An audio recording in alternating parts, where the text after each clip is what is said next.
जब जब हम लोग पूजा कर्म करते हैं तो हमारे यहाँ सनातन धर्म में उसकी विधि कही गई है।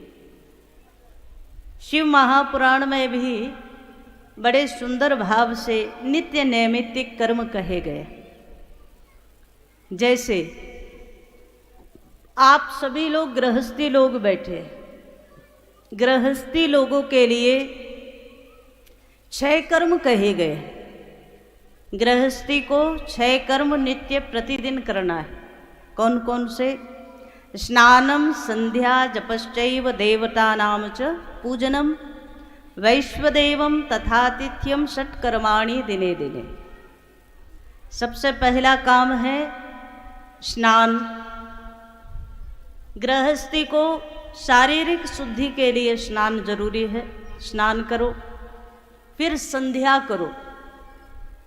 संध्या का एक विधान होता है और हमारे आचार्य लोग बताते हैं कि संध्या करने से हमारे दिन भर के जो पाप कर्म हैं उन सब का शमन हो जाता है, तो संध्या करो। तीसरा कर्म है जप करो। अच्छा ध्यान से सुनते जाना, हम बीच में पूछ भी सकते हैं आपसे। तीसरा कर्म है जप करो। किसका जप करें? जो भी आपको आपके गुरुजी ने मंत्र दिया हो उस गुरु मंत्र का जाप नित्य प्रति करना चाहिए। बहुत सारे लोग ऐसे हैं, गुरु मंत्र लेते समय तो नया नया उत्साह होता है, महाराज 1-1 घंटे भजन होता है, लेकिन जैसे ही थोड़े गुरुजी पुराने हुए, गुरु मंत्र थोड़ा पुराना हुआ, समय व्यतीत हुआ, तो कई लोग ऐसे मिल जाएंगे जिनको गुरु मंत्र याद ही नहीं है। गुरु मंत्र का नित्य जप करना चाहिए, ये प्रत्येक गृहस्थी के लिए जरूरी है। चौथा कर्म देवतानां च पूजनम। देवताओं की पूजा करो। कौन से देवता की पूजा करें? जिसे आप इष्ट रूप में मानते हैं उन इष्ट की पूजा प्रधान है। इष्ट किसे कहते हैं जानते हो ना? बाकी सब देवों का आदर करो, सत्कार करो, श्रद्धा सब पर रखो, लेकिन उन सब में एक विशेष जहां आपका प्रेम बनता है, राम हो, कृष्ण हो, शिव हो, जिसके प्रति आपका प्रेम प्रबल है, श्रद्धा प्रबल है और जिसकी ओर आपका मन सहज आकर्षित हो जाता है, वो आपके इष्ट है। इसे ऐसे समझो। कई लोग हमारे पास आते हैं, कई लोग प्रश्न करते हैं, भ्रम में भी पड़ जाते हैं इस बात को लेकर के कि महाराज एक मंदिर में जाएं, वहाँ तो राम जी भी हैं, कृष्ण भी हैं, शिव भी हैं, दुर्गा भी हैं, तो किसको पूजें किसको ना पूजें।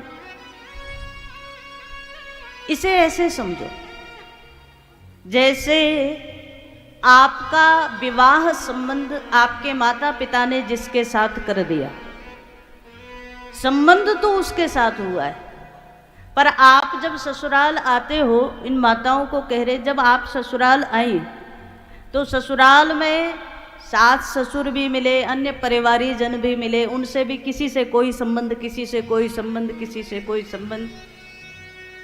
अब आप कहो कि हमारा संबंध तो हमारे पति से है और किसी से हमें क्या लेना देना, तो क्या गृहस्थी चल जाएगी? घर चलेगा? परिवार चलेगा? नहीं चलेगा।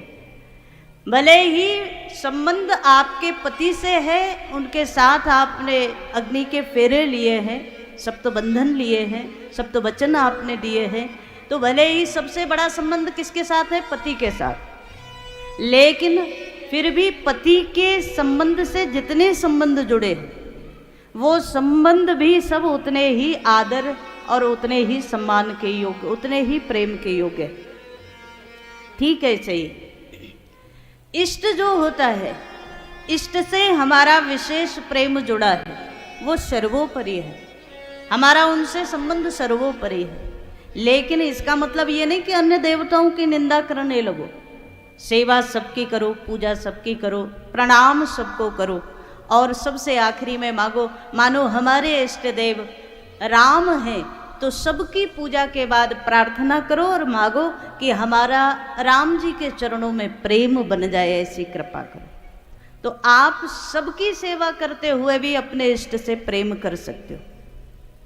तो यहाँ कहा गया देवता नाम च पूजनम, गृहस्थी का चौथा कर्म है कि वो देव पूजन नित्य प्रति घर में अवश्य करे।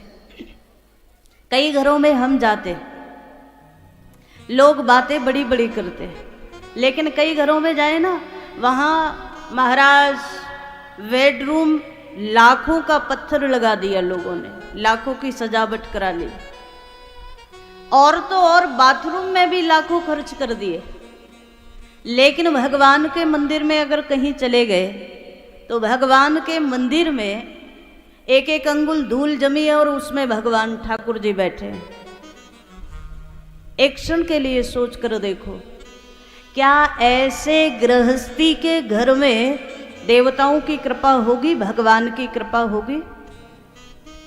आप अपने घर में तो सब सुख सुविधाओं का ध्यान रखते हो, पर आपके घर में जो मंदिर है, पहली बात तो घर में मंदिर अवश्य होना चाहिए। जिस घर में मंदिर नहीं है उस घर को शमशान कहा गया। शास्त्रों में ऐसी बात आती है, जिस घर में ठाकुर जी की सेवा पूजा नहीं होती, जिस घर में तुलसी की सेवा नहीं होती, जिस घर में अतिथि आ जाए कोई और अतिथि का सम्मान ना हो, जिस घर में अपने बड़े बुजुर्गों का सम्मान ना हो, जिस घर में गौ माता का सम्मान ना हो, गौ माता के लिए कुछ ना कुछ जिस घर से निकाला ना जाए गौ ग्रास के रूप में, ऐसा घर घर नहीं कहा गया, ऐसा घर शमशान कहा गया। अब ये आप लोगों को देखना है कि आपका घर क्या बने। जिस घर में ये सारे कर्म होते हैं वो घर घर भी नहीं, वो घर मंदिर बन जाता है, और जिस घर में ये सब कर्म नहीं होते वो शमशान के बराबर है महाराज। तो अपने घर में मंदिर जरूर बनाना, अपने घर में एक तुलसी का पौधा जरूर लगाना, क्योंकि देखो घर की स्वच्छता तो आप कर लो झाड़ू बुहारी से, लेकिन घर की पवित्रता तभी होगी जब घर में ठाकुर जी का मंदिर होगा। घर की पवित्रता कब होगी? जब घर में तुलसी का पौधा होगा। ये सब नहीं किया ना तो आप चाहे जितना बढ़िया घर बना लो, वो घर घर कहलाने लायक नहीं है। तो विशेष रूप से घर में भगवान का मंदिर अवश्य होना चाहिए। दूसरी बात, आप जिसे इष्ट रूप में मानते हो उन इष्ट की प्रतिमा अपने मंदिर में रखो, तस्वीर रखो, प्रतिमा रखो, जो भी जिस रूप में भी आप चाहो। और नित्य प्रति देहवद देव दर्शनम, जैसे हम देह की सेवा करते हैं ना, सुबह जागते हैं, जागने के बाद स्नान इत्यादि करते हैं, उसके बाद स्वल्पाहार नाश्ता करते हैं, उसके बाद दोपहर का भोजन होता है, फिर जैसे जैसे आपकी दिनचर्या है वही सब दिनचर्या आपके जो ठाकुर जी मंदिर में बैठे हैं उनके लिए भी आपको करनी चाहिए। बड़ी समस्या है महाराज, कई घरों में तो सुबह उठे और उठ करके स्नान किया और बस दौड़ते दौड़ते ऑफिस के लिए जा रहे हैं, कहीं बाहर काम पर जा रहे हैं, दौड़ते दौड़ते एक अगरबत्ती लगाई भगवान को और भाग लिए, है ना। लेकिन सच्चाई क्या है? घर में मंदिर हो तो उसकी सेवा, जैसे हम अपने शरीर का ख्याल रखते हैं, कब सोना है, कब जागना है, कब भोजन करना है, ऐसे ही भगवान के सामने भी हमें भोग प्रसादी नित्य निरंतर लगानी है। घी का दीपक जलाओ, आरती करो, और सुबह और शाम दो समय ऐसी है जब संध्या का मिलन होता है ना, रात और दिन का जहाँ मिलन होता है वो संध्या काल।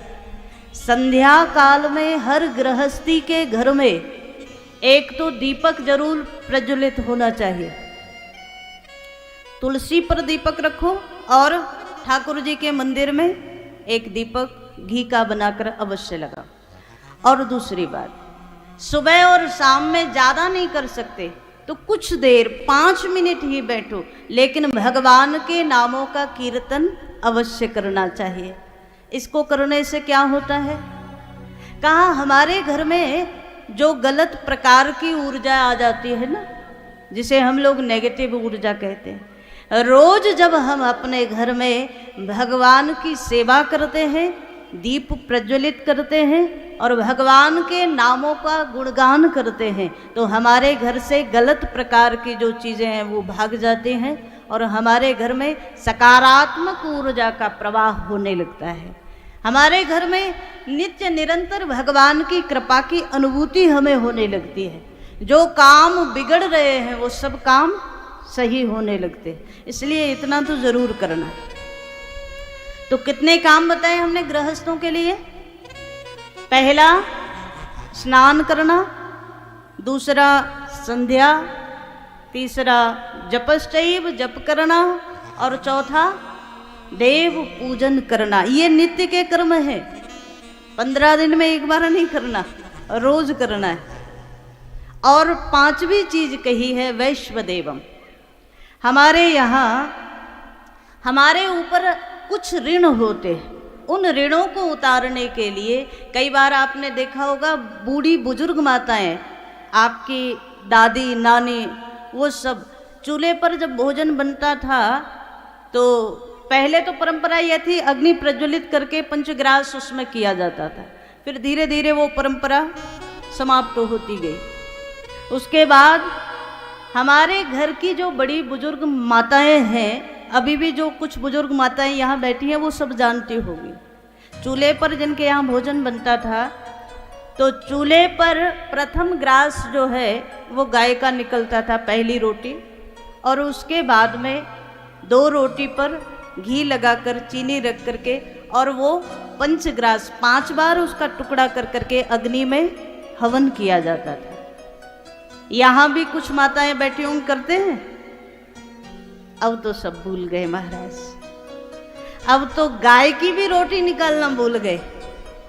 हमारे यहाँ पहले परंपरा थी पहली रोटी गाय के लिए और आखिरी रोटी किसके लिए? कुत्ते के लिए। आप लोग निकालते हो? कितने लोग निकालते हैं? अरे वाह, यहाँ तो बहुत सारी माताएं हैं जो आज भी इस संस्कार को मानती हैं। लेकिन पंचग्रास और करो, पंचग्रास 5 टुकड़े करके और वो अग्नि को समर्पित कर दो।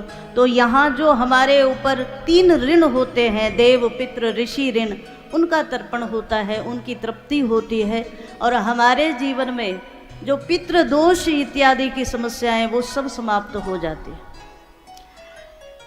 आज श्री सूत जी महाराज दर्शन करा रहे हैं जिन घरों में इस रूप में अपने संस्कारों को आज भी जीवित रखा है, जिन लोगों ने, उन घरों में भगवान शिव की अद्भुत कृपा बरसती है, उन घरों में इष्ट की, गुरु की, संतों की कृपा सदा बनी रहती है। तो दिनचर्या अपनी इसी रूप में आप लोगों को प्रारंभ